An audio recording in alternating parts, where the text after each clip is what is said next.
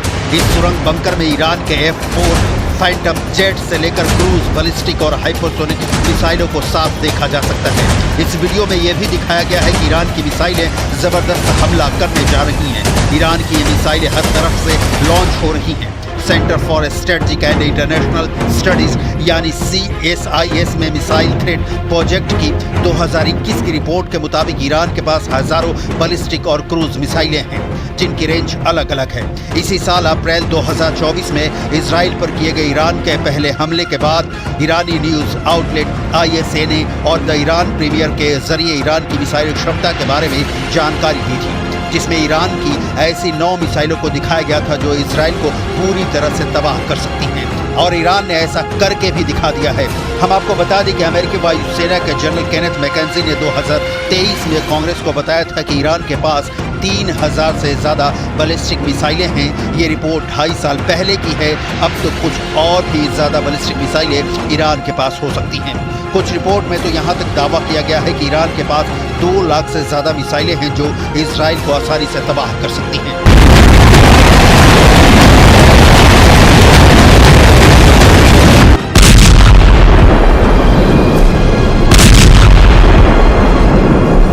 מדינת ישראל. איראן תקפה מרחבים אזרחיים וסיכנה חיי אזרחים רבים. הודות להתנהגות אזרחית נכונה ולהגנה מאוד איכותית, הנזק קטן יחסית. אנחנו נגיב. אנחנו יודעים לאתר מטרות חשובות, אנחנו יודעים גם לפגוע בצורה מדויקת ועוצמתית. इधर इजरायली भी मान चुके हैं कि ईरान के बड़े बैलिस्टिक मिसाइल हमले में उसके कुछ एयरबेस को नुकसान हुआ है, लेकिन इजराइल जोर देकर कह रहा है कि इजरायली वायुसेना के फाइटर जेट और कामकाज को नुकसान नहीं पहुंचा है। अब हम आपको दिखाते हैं कि ईरान ने इजराइल पर हमला करने में कौन कौन सी बैलिस्टिक मिसाइलों से हमले किए हैं। ईरान ने इजराइल के नेवातिम एयरबेस, हेज़ेरिम एयरबेस और तेल नौफ एयरबेस पर बैलिस्टिक मिसाइलों से हमला किया है। ईरानी दावों के मुताबिक उसकी कम से कम 90% बैलिस्टिक मिसाइलों ने इजरायली अड्डे को निशाना बनाया है। मोसाद हेडक्वार्टर तक ईरानी मिसाइलों ने हमला किया है। इस बार ईरान ने हाइपरसोनिक फतह 2 मिसाइलों से हमला करके इजराइल को चौंका दिया है। ईरान के हाइपरसोनिक फतह मिसाइल की अधिकतम स्पीड 16,000 किलोमीटर प्रति घंटे होती है। ये मिसाइल हाइपरसोनिक गति से उड़ान भरती है। फतह मिसाइल साउंड की चाल से 5 गुना तेज रफ्तार से उड़ान भरती है। ईरान ने इजराइल पर पहले हमला करने के बाद इमाद और गदर मिसाइल का इस्तेमाल किया। इस वीडियो को गौर से देखिए। ईरान की IRGC के टॉप कमांडर इजराइल पर मिसाइल हमले के दौरान हमले का लाइव प्रसारण देख रहे थे। ईरान के सीनियर कमांडर फोन पर हमले की एक डिटेल पता कर रहे थे। ईरान के सशस्त्र बलों के chief of staff major general Mohammad Bagheri भी इजराइल पर होते मिसाइल हमलों को देख रहे हैं। वीडियो के आखिरी में साफ देखा जा सकता है कि इजराइल पर हुए मिसाइल हमले को लेकर वार रूम में मौजूद ईरानी कमांडर काफी खुश लग रहे हैं।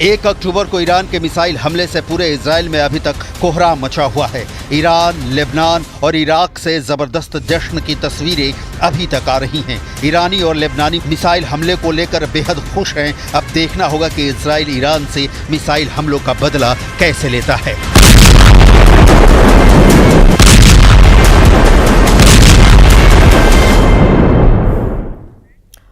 और इसी के साथ ही स्पेशल रिपोर्ट में आज के लिए इतना ही।